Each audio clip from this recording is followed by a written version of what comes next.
એટલે આ શાસ્ત્રીમાનું કાર્ય, આ કાર્ય ચાલુ રહેવાનું છે, આ ઉપાસનાનું.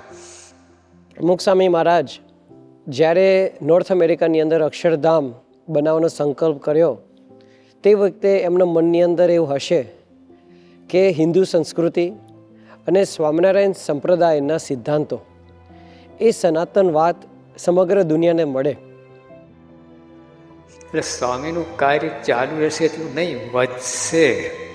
ઓસ્ટ્રેલિયા ખંડની અંદર 1997માં પરમ પૂજ્ય પ્રમુખ સ્વામી મહારાજે એક ચિત્ર પ્રતિમાની પ્રતિષ્ઠા કરતા ભવિષ્યવાણી ઉચ્ચારી હતી કે હવે સત્સંગ ખૂબ વધશે, ભગવાન પોળા થશે. 2015ની અંદર પરમ પૂજ્ય મહંત સ્વામી મહારાજ પધાર્યા અને એમણે અહીંના સત્સંગનો વિસ્તાર જોઈ અને પ્રમુખ સ્વામી મહારાજના સંકલ્પને જણાવતા કહ્યું કે હવે આપણે અહીંયા એક શિખરબદ્ધ મંદિરની જરૂર છે.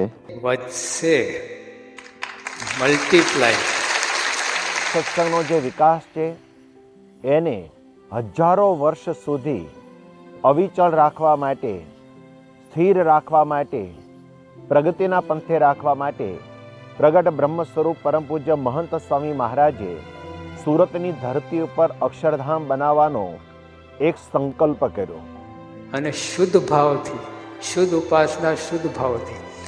આફ્રિકા ખંડની અંદર પણ પ્રમુખ સ્વામી મહારાજે 33 જેટલા મંદિરો કર્યા. એમાં નૈરોબીનું શિખરબદ્ધ મંદિર, એ ઉપરાંત અત્યારે બીજું એક શિખરબદ્ધ મંદિર જોહાનિસબર્ગની અંદર એનું કામ ચાલી રહ્યું છે. આવા પુરુષ હોય ને એટલે એમનું કાર્ય આ છે. People think it's unthinkable, unimaginable, and impossible to even conceive a mandir in the Middle East. Well, what is beyond us humans, what we can't think and what we think is impossible, is completely doable by the divine. સત્પુરુષના મનની અંદર જે હોય છે એ સાકાર જ બનતું હોય છે. તે છતાં સત્પુરુષને કેવું વિષણ હોય છે, ઘણીવાર એની સીમા આપણે પણ પહોંચી શકતા નથી. Mahant Swami has written himself that અમને દેખાય છે પણ બીજાને કઈ રીતે સમજાવીએ. બીજા એટલે આપણે બધા. સ્વામીશ્રી પોતે આવો સંકલ્પ કરતા હોય છે, પરંતુ ભક્તોમાં પણ પ્રેરણા એવી કરતા હોય છે. કારણ કે પહેલી જ આમ વિચાર કરીએ તો આપણને લાગે કે ઓહો આવડો મોટો પ્રોજેક્ટ આપણા મંડળથી કેવી રીતે થશે, અશક્ય જેવું જ લાગે કે આવું બધું કેવી રીતે આપણે કરી શકીશું. પણ મોટા પુરુષ એટલે શું કે જ્યારે સંકલ્પ કરે ત્યારે એ બધું સારી રીતે થાય એ પણ એ બળ આપતા હોય છે. When our Guru not just dreams, he resolves or he creates a special sankalp of doing something, I personally feel the energies of the universe get together to get that sankalp done. કે સત્પુરુષ આપણા સંકલ્પ પૂરા કરે એ તો મોટી વાત છે, પણ આપણે સત્પુરુષના સંકલ્પ પૂરા કરી શકીએ એ કદાચ કાયમી દિવ્ય ભાવની એક રીત છે. If we can all come together and help fulfill the sankalps of our Guru, that is the transformation we need from within us. જ્યારે અક્ષરધામના બાંધકામની અંદર હરિભક્તો ત્વષ્ટભયો સાથે પથ્થરના કાર્યની અંદર જોડાવાનું થયું હતું અને આપણે જે 400ની ગણતરી રાખતા હતા એના કરતાં 1200થી 1500 હરિભક્તો એક સાથે આવી ગયા હતા. ત્યારે આપણે ખબર પડી કે સ્વામી કેમ કીધું કે તમને શાસ્ત્રીજી મહારાજના સંતો અને ભક્તો જેવી સેવા મળશે, કારણ કે જાતે મંદિર બાંધવાની સેવા તમને બધાને મળશે. મહંત સ્વામી કોઈ અમેરિકા આવ્યા નહોતા, કોઈને વ્યક્તિગત ફોન પણ નહોતો કર્યો, કોઈને આવી રીતે માથે હાથ નહોતો મૂક્યો કે ચાલો તું સેવામાં આવી જા. ફક્ત ને ફક્ત રવિ સભાની અંદર એક વિડીયો દ્વારા એમને આશીર્વાદ આપ્યા કે આપ બધા સેવામાં જોડાઓ.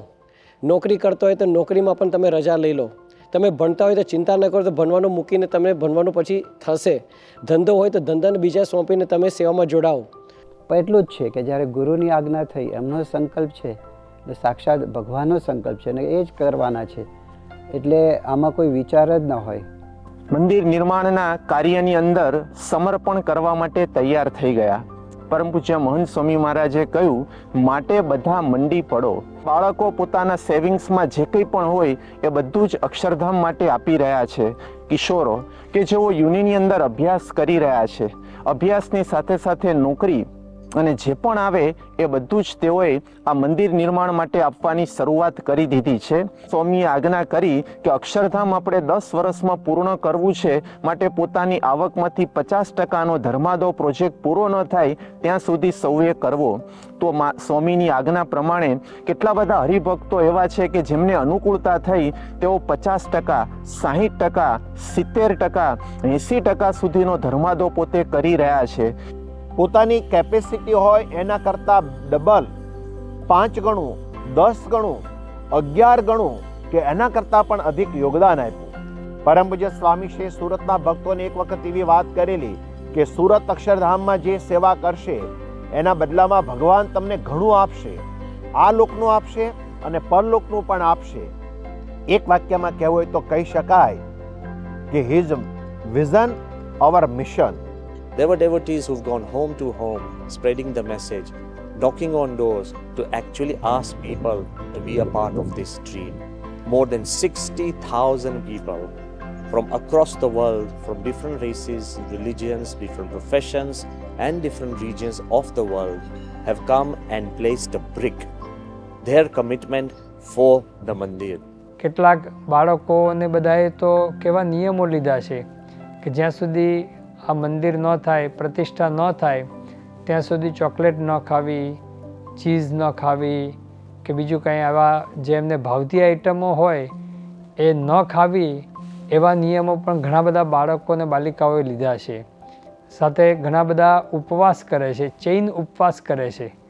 એટલે કે આજે એક વ્યક્તિ ઉપવાસ કર્યો, કાલે બીજા વ્યક્તિ ઉપવાસ કરે, એમ કરીને આખા ચૈન ઉપવાસ કરે છે કે જ્યાં સુધી પ્રતિષ્ઠા ન થાય ત્યાં સુધી આપણે ઉપવાસની આ સાકળ ચૈન એ ચાલુ રાખવી. આજે નાના બાળકો બાલિકાઓ આવું સમર્પણ કરે એટલે વર્ષો પછી પણ એને એક ગૌરવ થશે કે ભાઈ આમાં અમે ખૂબ સારી સેવાઓ કરેલી છે. પછી એના નવી પેઢી આવશે એ પણ કહેશે કે ભાઈ અમારા ગ્રાન્ડફાધરે આ મંદિરની અંદર આ સેવા કરેલી છે. God or our Guru only does a sankalp for some mandir, knowing full well that the devotees would rise to that occasion. We can choose two paths. We can just choose to see that dream, or we can choose to be a part of that dream.